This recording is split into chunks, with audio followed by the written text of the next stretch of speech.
माइक्रोविले में रोजमर्रा की वस्तुएं पहाड़ों की तरह दिखती हैं क्योंकि युवा एंडी पाइपर अपनी कार्यशाला में अकेले काम करते हैं। अपनी ही दुनिया में खोए हुए एंडी पाइपर अपनी कल्पना को साकार करने के लिए संघर्ष कर रहे हैं।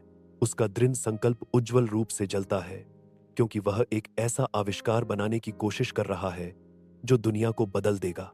अपने दादाजी की कार्यशाला में एंडी को चींटी के आकार का चमकता हुआ ताबीज मिलता है। जैसे ही वह ताबीज को छूता है, एंडी सिकुड़ जाता है और खुद को जनरल मैंडिबज के सामने पाता है। जनरल मैंडिबज ने घोषणा की, तुम्हें एंट मैन बनने के लिए चुना गया है। एंडी एंट्रोपोलिस के गुप्त भूमिगत शहर में प्रशिक्षण लेता है। वह भृंगों की सवारी करना सीखता है, झिंगुरों के साथ कूदे। उसे एक चमकदार लाल और काला चींटी सूट भी मिलता है।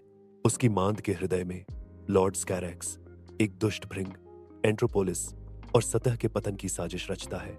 वह अपने वफादार अनुयायियों को एक घातक जहरीली धुंध फैलाने का आदेश देता है।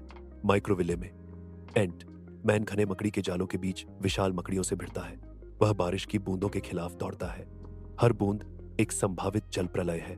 एंट मैन खुद को एक चम्मच से गुलेल करता है, लॉर्ड स्कैरेक्स के बेस की ओर बढ़ता है।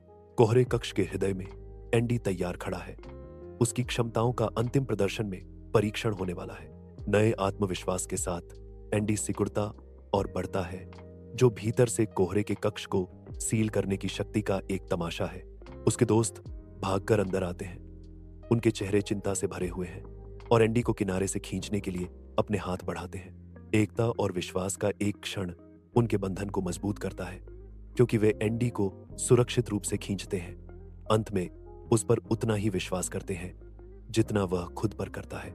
एंडी मानव दुनिया में लौटता है, अब एक नायक के रूप में मनाया जाता है। एंडी एक स्कूल खोलता है जो बच्चों के लिए प्रेरणा का प्रतीक है।